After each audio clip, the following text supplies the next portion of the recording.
सभी कार्रवाइयाँ हम पूर्ण करें। तो यूपी के जो मुख्य विपक्षी दल है वो कह रहे हैं कि खास जातियों को टारगेट किया जा रहा है, बार बार वो बोल रहे हैं, प्रेस कॉन्फ्रेंस में बोल रहे हैं, एक्स पे बोल रहे हैं, कह रहे हैं खास जातियों को छोड़ दिया जा रहा है, हटा दिया जा रहा है। उन्होंने पीडीए का सबसे ज्यादा एनकाउंटर हुआ, 60% उन्होंने ये जो राजनीतिक चीज़ों का कोई इस संबंध में जवाब नहीं है।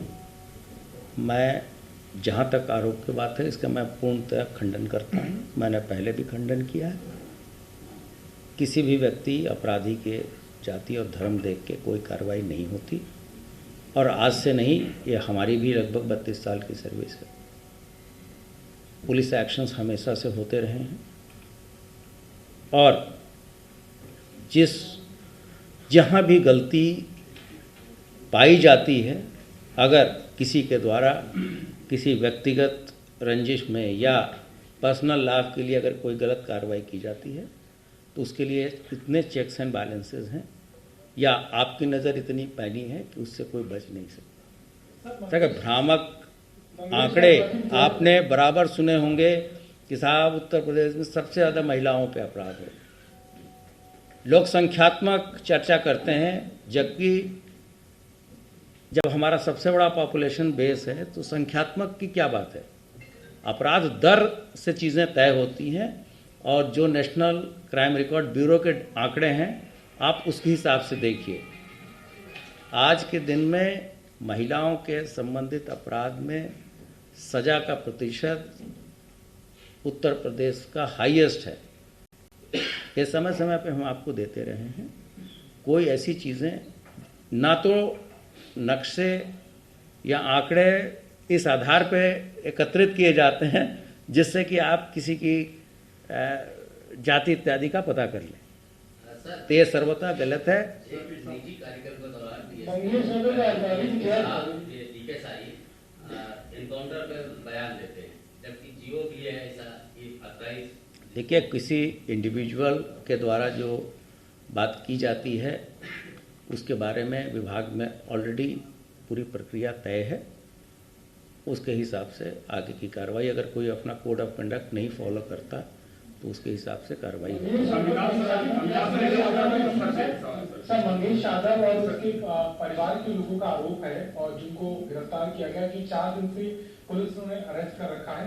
इनकी अरेस्टिंग कहाँ से हुई, कभी, और मंगेश हमने आपको उनके परिवारजनों का स्टेटमेंट सुनाया, उनकी माताजी का भी स्टेटमेंट सुनाया, उनके बहन जी का भी मैंने स्टेटमेंट सुनाया।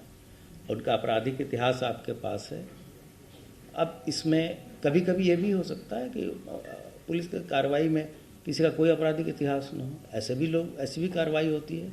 मौके पे लोग आए, घटना हुई, पुलिस पहुंच गई, फायरिंग हो गई, ऑपरेशन में पुलिस वाले मर गए, अपराधी मर गए। इसमें कोई ये चीज़ तो होती नहीं है इस तरह से।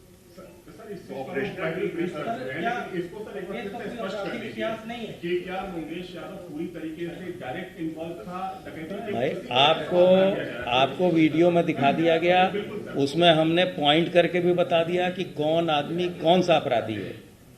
इसके बाद से किसी तरह की कोई शक शुबा की गुंजाइश नहीं है। हम कोर्ट में इस चीज़ों को प्रूव करेंगे। जब हम लोगों ने धर्मांतरण रैकेट का भी पर्दाफाश किया था, इसी तरह की बातें उठाई गई थी, और जब एनआईए कोर्ट ने आजीवन कारावास की सजा कल सुनाई है तो सभी की जबान पे ताला लगा। ऐसे बहुत सारे चीज़ें हैं, मैं इस चीज़ों को कॉन्ट्राडिक्ट नहीं करना चाहता। हाथरस केस में इसी तरह से किया गया। फैक्चुअल रिपोर्ट है कि रेप नहीं हुए, फिर भी बताया गया। सीबीआई कोर्ट ने एक्सोनरेट कर दिया। हमारा स्टैंड विंडिकेटेड है। पुलिस जो कह रही थी सही कह रही थी। हमारी किसी व्यक्ति से क्या रंजिश हो सकती है। इस चीज़ों के बारे में राजनीतिक व्यक्ति बताएंगे।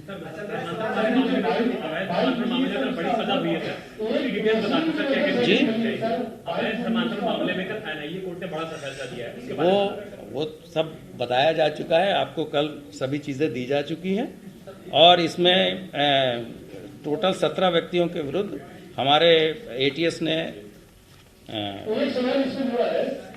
कोर्ट ने चार्जशीट दाखिल किया था। सर वही सवाल है इससे, जो नसीम नाम का एक दो मोटरसाइकिल इधर संदेश पड़ी, दो मोटरसाइकिल जो सबूत कार्ड में इस्तेमाल की गई है, उसमें नसीम नाम का एक व्यक्ति है जिसकी मोटरसाइकिल इस्तेमाल होने की बात सामने आई। वो चोरी हुई 8 दिन पहले, उसकी रिपोर्ट भी दर्ज हुई है, वो घटना की तुरंत बाद दर्ज हुई है।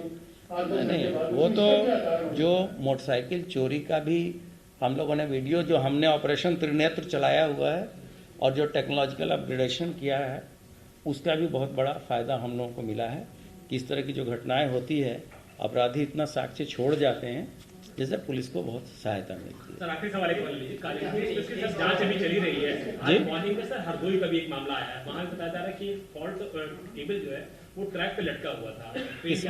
हरदोई में ट्रेन गुजर रही थी वहाँ से, और वहाँ से फॉल्ट। उस संबंध में अंतर विभागीय बैठक सीनियर लेवल पे मेरे द्वारा स्वयं भी की गई है और सभी विभाग आपसी समन्वय से एक ऐसा SOP तैयार कर रहे हैं जिससे कि जो रेल यात्री है, ट्रेन है, ट्रैक है, ये सेफ्टी और सिक्योरिटी दोनों चीज़ों का पूरा ध्यान रखा जाए और इस पे ऐसे वल्नरेबल पॉइंट भी हम लोग आइडेंटिफाई कर रहे हैं जिससे कि आगे की घटना साजिश तो नहीं है या टेक्निकल फॉल्ट? नहीं, देखिए बहुत सारी चीज़ें ऐसे शुरुआत में लगती है, जैसे गोंडा की है, गोंडा का आप लोगों ने कवर किया कि it was a technical fault.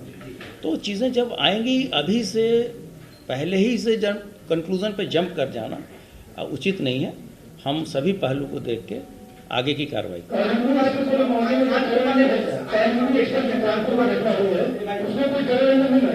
जी। उसमें हमारी विशेष टीमें लगातार कार्य कर रही हैं और जैसे ही चीज़ें क्लियर होगी हम आपके साथ शेयर करेंगे। नहीं, अभी नहीं है, होगा तो बताएंगे, फिर बुलाएंगे, फिर आप लोगों को बुलाएंगे, आपसे वार्ता करेंगे। सर विपिन के भाई विवेक पर अपराध का ये पहला केस है, तो उसके भाई के साथ इसकी डकैती में पहली बार भूमिका आई है क्या? इस संबंध में मैंने आपको बताया कि किसी भी व्यक्ति के पकड़े जाने, कोई व्यक्ति पहली बार भी घटना करके पकड़ा जा सकता है। ये सब चीज़ें आप इतने खुद एक्सपीरियंस्ड हैं कि इन चीज़ों के बारे में बहुत ज़्यादा चर्चा नहीं। क्या नहीं, वो देखिए, ऐसे प्रकरणों में जब तक सारी कार्रवाई पूर्ण नहीं हो जाती और जब तक सभी शंकाएं दूर नहीं हो जाती सभी संस्थाओं की, किसी तरह के नाम की घोषणा करना उचित नहीं है।